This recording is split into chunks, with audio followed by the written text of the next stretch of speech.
सन 2014 में हमने देखा था कि गॉडजिला और म्यूटोस के बीच में लड़ाई होती है। गॉडजिला म्यूटोस को खत्म कर देता है और इसके बाद वो अपनी दुनिया में यानी कि समंदर में वापस चला जाता है। गॉडजिला और म्यूटोस की जंग के बाद पूरी दुनिया को पता चल गया कि इस दुनिया में बहुत बड़े बड़े दैत्यनुमा क्रीचर्स हैं जिन्हें टाइटन्स कहा जाता है। इनके लिए एक प्राइवेट ऑर्गेनाइजेशन है जिसका नाम है मोनार्क। दुनिया अब मोनार्क के खिलाफ है क्योंकि दुनिया को पता है कि मोनार्क जानती है कि वो टाइटन्स कहां पर है और दुनिया चाहती है कि मोनार्क उन टाइटन्स को खत्म कर दे। यहाँ डॉक्टर एमा को दिखाया जाता है जो मोनार्क के लिए काम करती है। वो अपनी 12 साल की बेटी मेडिसन के साथ रहती है। वो अपनी बेटी के साथ मोनार्क के हेडक्वार्टर जाती है जहाँ पर ये देखते हैं कि एक लार्वे के अंदर से एक बहुत बड़ा जीव पैदा होता है जिसका नाम रखा जाता है मोथरा। मोथरा लार्वे के अंदर से निकलने के बाद बहुत ज्यादा अग्रेसिव होता है, लेकिन डॉक्टर एमा एक डिवाइस से उसके माइंड को कंट्रोल करती है और उसे पूरी तरह से शांत कर देती है। इस डिवाइस का नाम होता है ऑर्का, जिससे न सिर्फ टाइटन के माइंड को कंट्रोल किया जा सकता है बल्कि उनसे कम्युनिकेट भी किया जा सकता है। अब यहाँ पर कुछ लोग आ जाते हैं और चारों तरफ गोलियां चलाना शुरू कर देते हैं। वो एमा, उसकी बेटी मेडिसन और साथ ही साथ ऑर्का डिवाइस को यहाँ से लेकर निकल जाते हैं। वहीं दूसरी तरफ वॉशिंगटन डीसी में दिखाया जाता है जहाँ पर मोनार्क के बड़े बड़े साइंटिस्ट डॉक्टर सिरिजावा और उनकी असिस्टेंट विवियन एक ज्यूरी के सामने बैठे होते हैं। उनसे कहा जाता है कि टाइटन्स हमारी दुनिया के लिए खतरा है, हमें उन्हें खत्म कर देना चाहिए, लेकिन वो इनसे इत्तेफाक नहीं रखते। वो कहते हैं कि ये दुनिया पहले टाइटन्स की थी, हमने उनकी दुनिया पर कब्जा किया है और वैसे भी सारे टाइटन्स खतरनाक नहीं है। मोनार्क उनको स्टडी कर रही है। मोनार्क के अंदर इतनी क्षमता है कि वो पता लगा सकती है कि कौन टाइटन खतरनाक है और कौन नहीं। तभी इन्हें मैसेज मिलता है कि एमा और उसकी बेटी मेडिसन को किसी ने अगवा कर लिया है। साथ ही वो ऑर्का डिवाइस को भी अपने साथ ले गए। ये सुनने के बाद सिरिजावा एमा के एक्स हस्बैंड जिसका नाम मार्क है उसके पास जाते हैं। वो उसे बताते हैं कि तुम्हारी पत्नी और तुम्हारी बेटी को अगवा कर लिया है। साथ ही साथ वो ऑर्का डिवाइस भी ले गए। मार्क पहले मोनार्क ऑर्गेनाइजेशन के लिए ही काम करता था, लेकिन सन 2014 में गॉडजिला और म्यूटो की लड़ाई में उसकी बेटी की मृत्यु हो गई थी, इसीलिए उसने मोनार्क को छोड़ दिया। मार्क को नहीं पता होता कि एमा ने ऑर्का को दोबारा से बना लिया। वो कहता है कि कॉलेज डेज में हमने इसे बनाया था ताकि हम व्हेल मछलियों से कम्युनिकेट कर सके और उन्हें किनारे पर आने से रोक सके। ऑर्का बनाना एक बहुत बड़ी गलती है। सिरिजावा मार्क को बताते हैं कि इस दुनिया में 17 टाइटन्स हैं, जिनमें से कुछ हाइपर स्लीप में हैं और अब सिरिजावा चाहते हैं कि मार्क उनके साथ काम करे और ऑर्का को हासिल करने में उनकी मदद करे। अगर ऑर्का मिल गया तो मार्क की पत्नी और उसकी बेटी भी मिल जाएगी। इसीलिए मार्क इनके साथ इनके बेस में जाता है जो समंदर के बीचों बीच होता है। यहाँ पर इन्हें वीडियो फुटेज से पता चलता है कि एमा और उसकी बेटी मेडिसन को जिसने अगवा किया है उसका नाम एलन जोना है, जो पहले ब्रिटिश कर्नल था, लेकिन अब वो एक इको टेररिस्ट है। इको टेररिस्ट उसे कहा जाता है जिससे लगता है कि इंसान इस दुनिया को खत्म कर रहे हैं और अब एलन चाहता है कि इस दुनिया पर टाइटन्स का राज हो। इसीलिए वो ऑर्का डिवाइस की मदद से सारे टाइटन्स को जगाना चाहता है ताकि धरती एक बार फिर से पहले जैसी हो जाए। अब इन्हें यहाँ पर सिग्नल मिलते हैं कि इनकी तरफ गॉडजिला आ रहा है, जो बहुत वक्त से इनके रडार से दूर था। बीच में सब की सब डर जाते हैं और गॉडजिला पर हमला करने की तैयारी करते हैं। मार्क कहता है कि ऐसा मत करना, हम उसका सामना नहीं कर सकते। हालांकि मार्क गॉडजिला से बहुत नफरत करता है क्योंकि सैन फ्रांसिस्को में उसी की वजह से उसकी बेटी की जान गई थी। और गॉडजिला जब पानी के नीचे से इनके बेस के सामने आता है तो मार्क उसके सामने जाता है। गॉडजिला इनके ग्लास पर टक्कर मारकर यहाँ से निकल जाता है।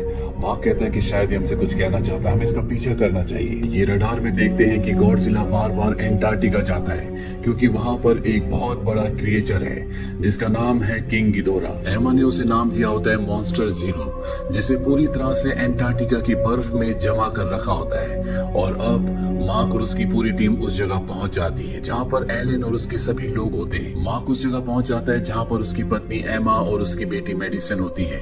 वो अपनी बेटी और पत्नी को कहता है कि मेरी तरफ आओ, लेकिन एमा अपनी बेटी को उस तरफ जाने से मना कर देती है। वो मार्क को कहती है कि भागो।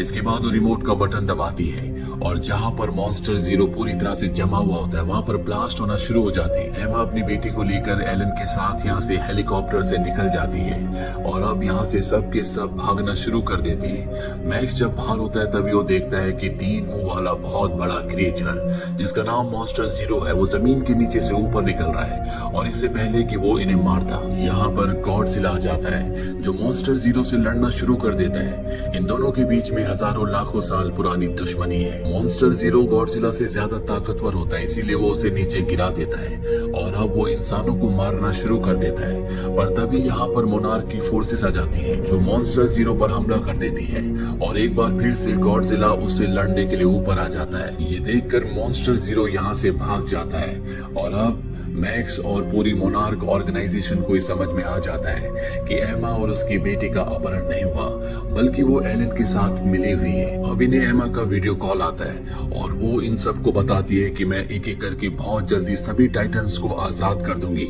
इंसानों ने इस पूरी धरती को पॉल्यूटेड कर दिया है, वो एक दूसरे से लड़ रहे हैं और अब हमें बैलेंस की जरूरत है। टाइटन्स ही पृथ्वी के असली मालिक है, अगर इसे इंसानों के भरोसे छोड़ दिया तो वो धरती को पूरी तरह से खत्म कर देंगे। टाइटन्स के अंदर ऐसा रेडिएशन है, वहाँ पर प्रकृति फलती फूलती है। ये एमा से पूछते हैं कि अगर हमने टाइटन्स को आजाद कर दिया तो वो इंसानों को धरती से पूरी तरह से खत्म कर देंगे। एमा कहती है कि ऐसा नहीं होगा। हजारों साल पहले इंसान और टाइटन्स एक साथ रहते थे, बस फर्क इतना था कि उस वक्त इंसान टाइटन्स को अपना देवता मानते थे पर अब वो अपने सामने किसी को कुछ नहीं समझते। पिछले 60 सालों में मोनार्क ने बहुत सारी ऐसी जगहें बनाई है जहाँ पर इंसान सुरक्षित रह सकता है। मैं तुम सबको सलाह दूंगी कि तुम उन जगहों पर चले जाओ। और इसके बाद एमा मेक्सिको में एक और टाइटन को जगाती है जिसका नाम रोडन है। वो ज्वालामुखी के अंदर से निकलता है जिससे शहर में बहुत तबाही मचती है, लेकिन मोनार्क की टीम किसी तरह से उसे किंग गिडोरा यानी कि मॉन्स्टर जीरो के सामने ले आती है। इन दोनों के बीच में घमासान फाइट होती है।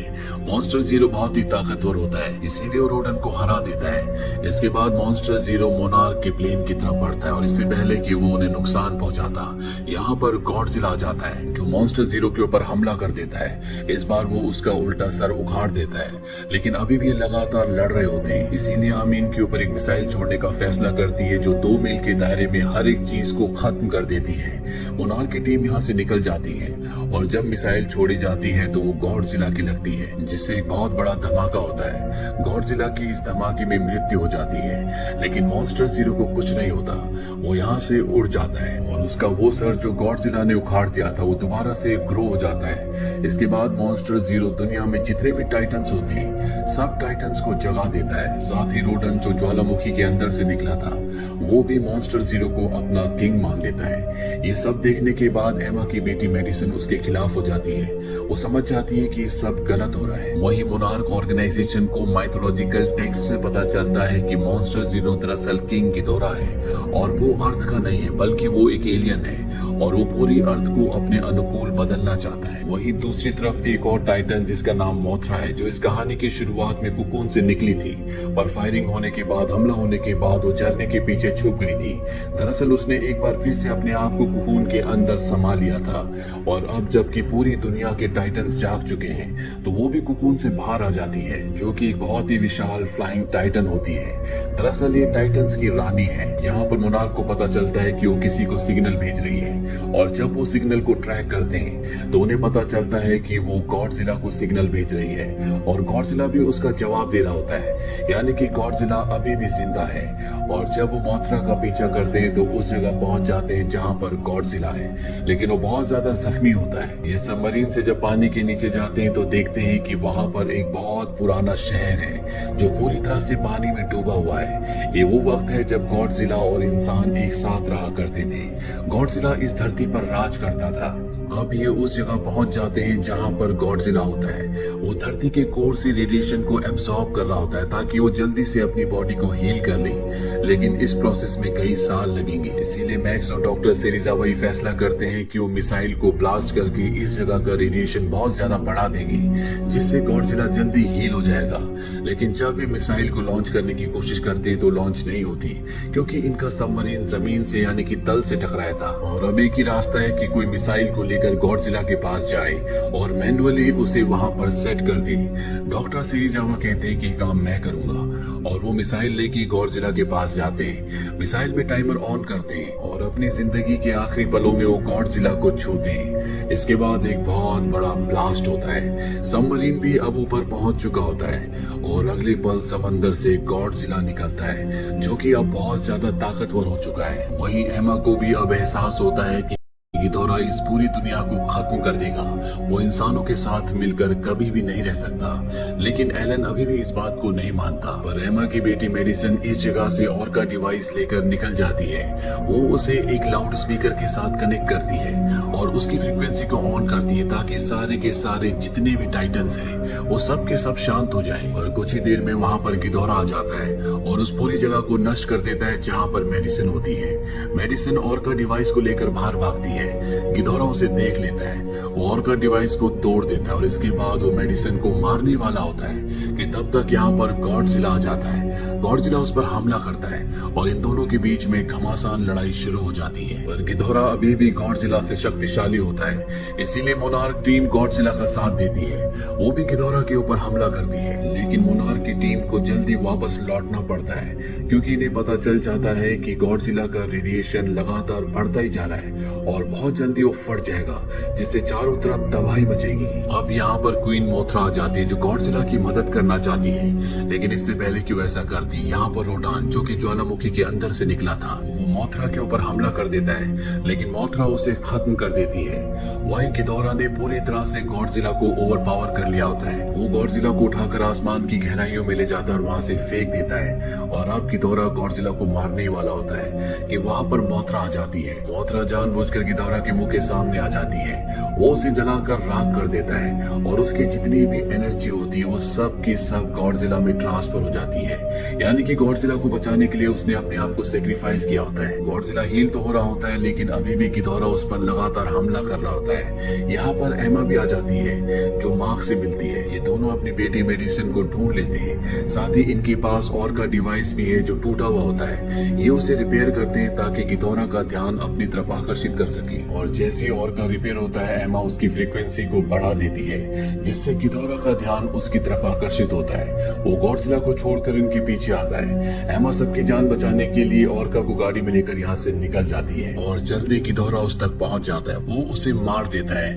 अब यहाँ पर गॉडजिला भी आ जाता है जो पहले से बहुत ज्यादा पावरफुल हो चुका है। उसकी बॉडी से आग निकल रही होती है और जब वो गिदोरा के ऊपर हमला करता है तो गिदोरा उसके हमले के आगे टिक नहीं पाता।